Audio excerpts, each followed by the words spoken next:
Hello students, I am Dr. Murari Lal Baid, lecturer PG Department of Commerce and Business Management, Kolhan university Chaibasa. अभी मैं ये video classes ले रहा हूँ जो M.Com सेम 1 के लिए है और B.Com सेम 5 के लिए भी ये उपयोगी क्लास है। हमारा सब्जेक्ट है, आज का सब्जेक्ट है फाइनेंशियल मैनेजमेंट और हमारी टॉपिक है आज की कॉस्ट ऑफ कैपिटल।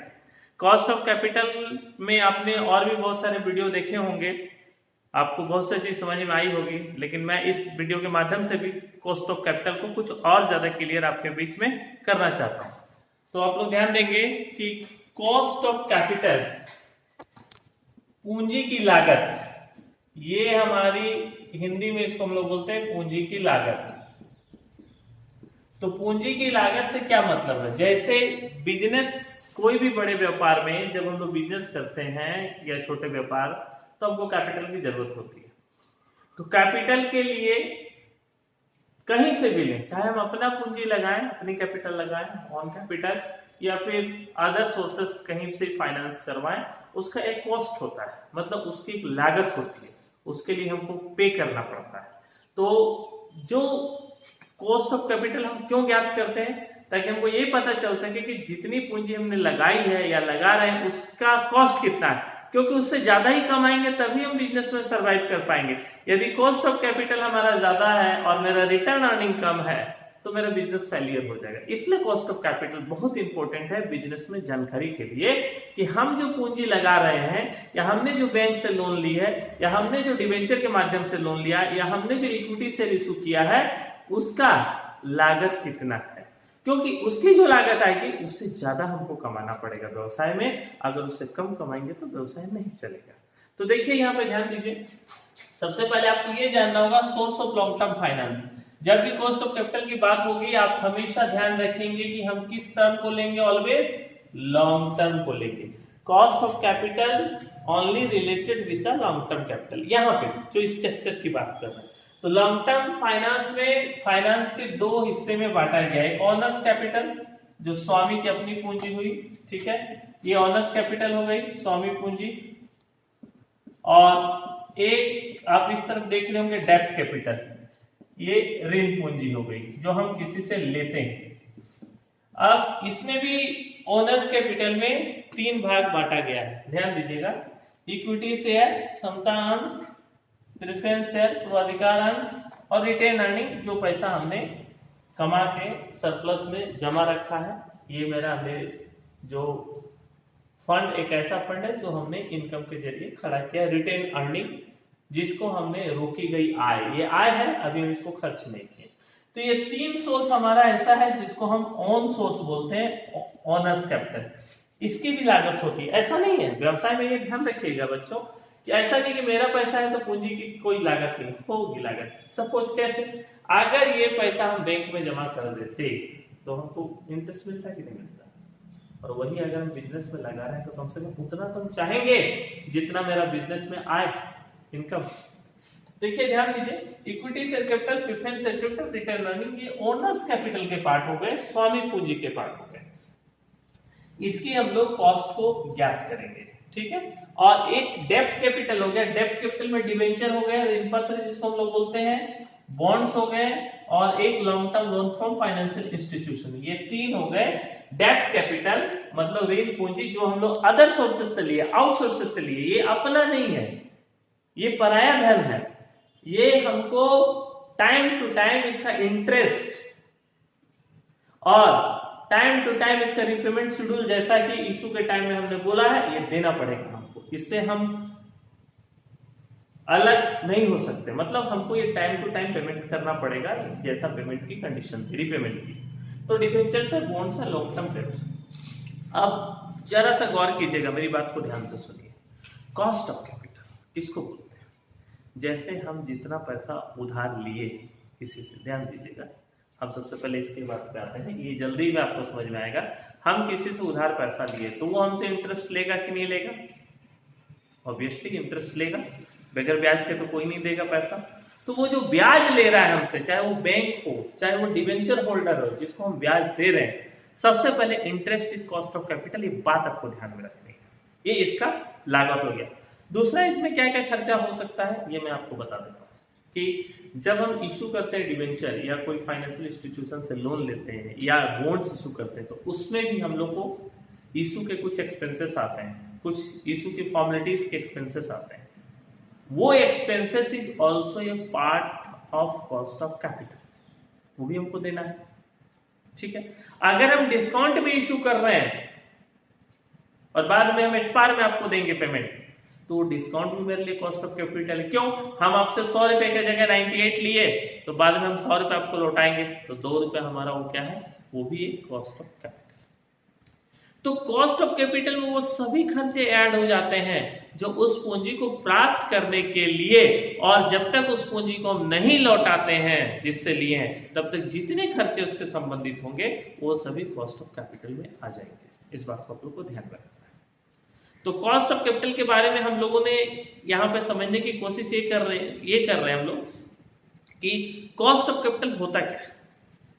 तो जो पूंजी हमने ली है, जो उधार पूंजी ली है, उसके लिए जितना भी हमको पेमेंट करना पड़ेगा ब्याज के रूप में, प्लस अगर हम प्रीमियम देने का वादा किए वो भी मेरा कॉस्ट ऑफ कैपिटल हो जाएगा। अभी जो डिस्काउंट में हम लोग इशू किए वो भी कॉस्ट ऑफ कैपिटल के अंतर्गत आएगा, और इशू करने में जो जो खर्चे आए वो सब भी कॉस्ट ऑफ कैपिटल में आएगा। अब ये ध्यान देना है हम लोग को, गौर कीजिएगा इसमें कि ये जो आपके पास ऑनर्स कैपिटल दिख रहा है, इसके कोई भी फॉर्मूले में, जो फॉर्मूला अभी मैं आपको बताऊंगा एकदम गौर से सुनिएगा, इस फॉर्मूला में टैक्स का बेनिफिट नहीं मिलता है, इनकम टैक्स का। मतलब ये जितने भी हेड में हम अगर पैसा एक्वायर्ड करते हैं, तो इसके कॉस्ट ऑफ कैपिटल जब भी हम निकालेंगे, जिस भी फॉर्मूला से निकालेंगे कॉस्ट ऑफ कैपिटल, इसमें टैक्स के बारे में कोई भी चर्चा नहीं होगी, क्योंकि ये तीनों, या बोल सकते हैं ऑनर्स कैपिटल को, उसके खर्चे को tax benefit exemption income tax act के अनुसार नहीं है।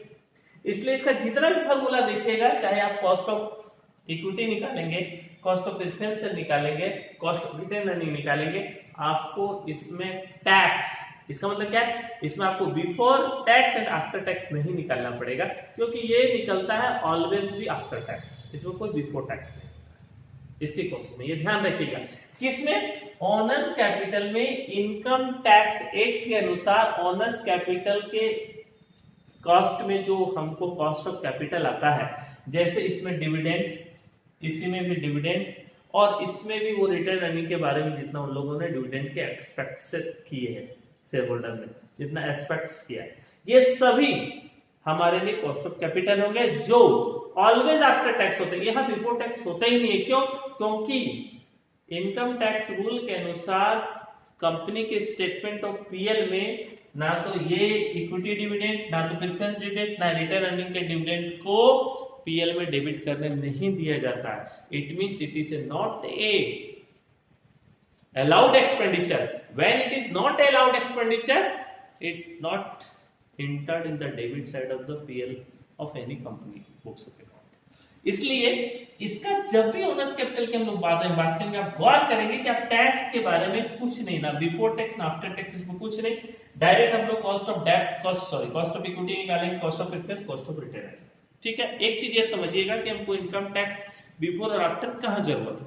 नेक्स्ट आइए, डेट कैपिटल। डेट कैपिटल के पीछे लगने वाला इंटरेस्ट, डेट कैपिटल के पीछे लगने वाले इंटरेस्ट को हम लोग को टैक्स बेनिफिट मिलता है, इसीलिए हम लोग इसके इंटरेस्ट जब भी निकालेंगे, कॉस्ट ऑफ डिवेंचर निकालेंगे तो 2 बार निकालेंगे, बिफोर टैक्स एक after tax. Cost of bonds निकालेंगे तो भी हम 2 बार निकालेंगे, एक बिफोर टैक्स और एक आफ्टर टैक्स। और जब हम लॉन्ग टर्म फाइनेंशियल इंस्टीट्यूशन से भी जब हम लोन लेते हैं, तो उसका भी कॉस्ट ऑफ कैपिटल या कॉस्ट ऑफ डेट जो निकालेंगे वो before tax and after tax इसलिए लेंगे कि इस पे देने वाला इंटरेस्ट, इस पे दिए जाने वाला इंटरेस्ट और इस पे दिए जाने वाला इंटरेस्ट, इस पे जो दिए जाने वाला इंटरेस्ट है, ये सभी कंपनी के स्टेटमेंट ऑफ पीएल में as a allowed expenditure debit side expenditure के रूप में दिखाए जाते हैं। इसलिए इसमें हम लोग को खर्च का बेनिफिट मिलता है जो डेबिट साइड में पीएल में स्टेटमेंट ऑफ पीएल कंपनी में लिखते हैं। इसलिए जब भी हम ये सिक्योरिटीज की मतलब ये डेब्ट की जब भी हम कॉस्ट ऑफ कैपिटल निकालेंगे तो हो सकता है क्वेश्चन में हमको बिफोर टैक्स बोल दे और आफ्टर टैक्स। ठीक है, अब यहां पर ध्यान देंगे, सबसे पहले मैं डेब्ट कैपिटल आपको बताना चाहूंगा। डेब्ट कैपिटल में देखिएगा दो चीज को गौर कीजिएगा। डेब्ट कैपिटल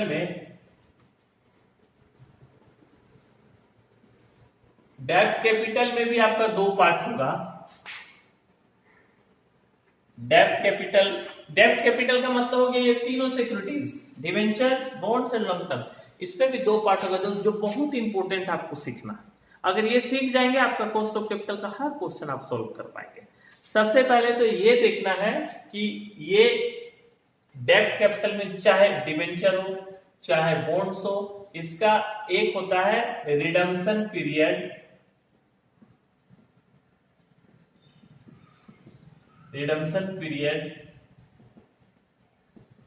नॉट गिवन। क्वेश्चन में रिडम्पशन पीरियड नहीं दिया, मतलब इरिडीमेबल सिक्योरिटीज के रूप में हमको क्वेश्चन दिया। क्वेश्चन में केवल लिखा कि ये डिवेंचर इतना लाख रुपए का इतना परसेंट वाला डिवेंचर इश्यू किया गया। इश्यू का कोई भी टर्म्स हो सकता है, as a discount, as a premium और एज एट पार। ये इश्यू हुआ, इसका कॉस्ट बताइए। उस कंडीशन में हम बोलेंगे कि रिडेम्पशन का पीरियड इसमें नहीं दिया गया है, क्योंकि रिडेम्पशन का पीरियड अगर नहीं देंगे तो फॉर्मूला चेंज हो जाएगा। रिडेम्पशन का पीरियड देते हैं तो फॉर्मूला अलग होगा। अब एक बार हम मानते हैं इसमें कि redemption period available,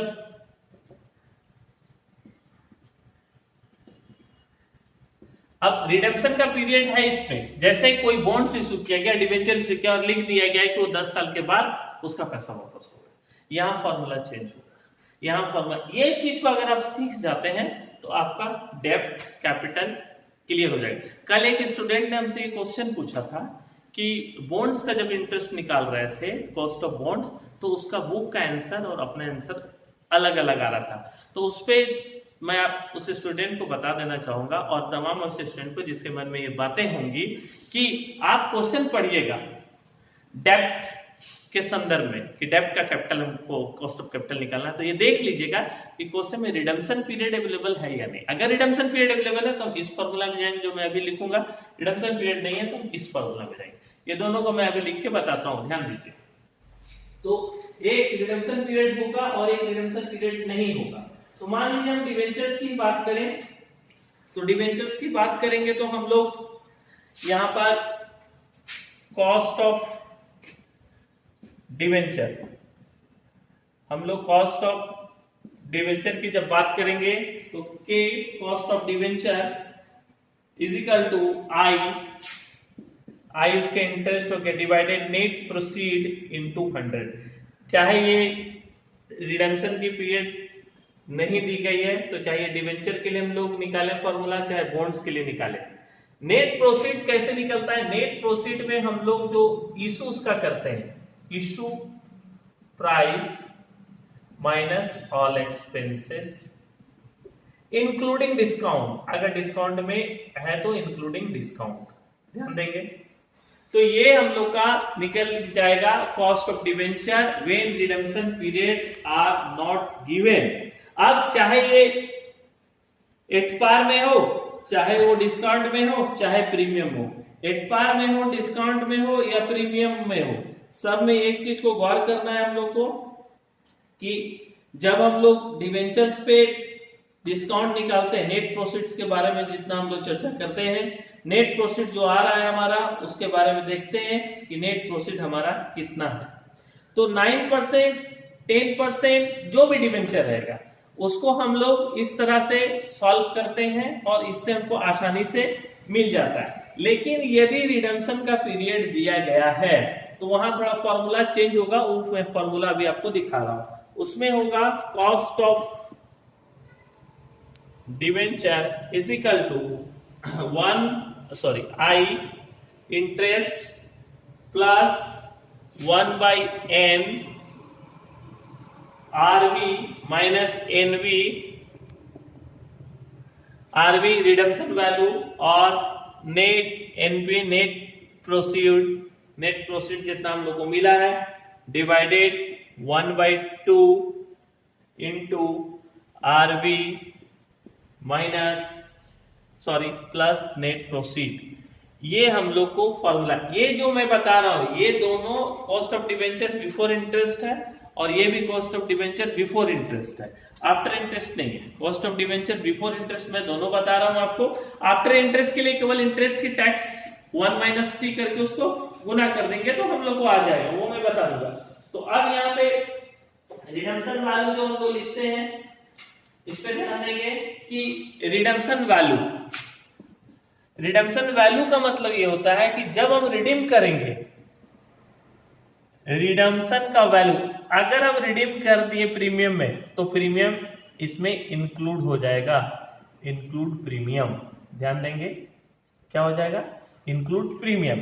redemption value net profit के बारे में हम लोग बता ही दिए, नेट प्रॉफिट में उसका face value plus premium if any minus if discount and all expenses, ये घट जाएगा एक्सपेंसेस जितना, तो नेट प्रोसीड आएगा। N is equal to number of year, हमारा कितना है नंबर ऑफ ईयर, और interest is equal to I is equal to interest की टोटल इंटरेस्ट का परसेंटेज हमारा हमेशा दिया रहेगा। अब इसी फॉर्मूला में हम लोग 1 माइनस टैक्स जब हमारा निकल जाएगा, 1 माइनस टैक्स रेट जब हम लोग इसको गुना कर देंगे तो ये आफ्टर टैक्स निकल जाएगा। सिमिलरली यहां भी आफ्टर टैक्स निकल जाएगा। तो ये दोनों को समझना है कि जब आपका redemption period with redemption terms के साथ दिया हुआ है या केवल रिडेम्पशन पीरियड के बारे में बोल दिया है तब हमारा तरीका ये होगा। और अगर क्वेश्चन साइलेंट, रिडेम्पशन के बारे में कुछ नहीं है, केवल लिखा है डिवेंचर इशू किया गया, इतना डिवेंचर इशू किया गया और वो इतना ये परसेंटेज ऑफ डिवेंचर इशू इतना किया गया है और इस पे इशू का खर्चा इतना है और इशू चाहे एट पार में हुआ एट प्रीमियम में डिस्काउंट में हुआ, ये नॉर्मल बनेगा।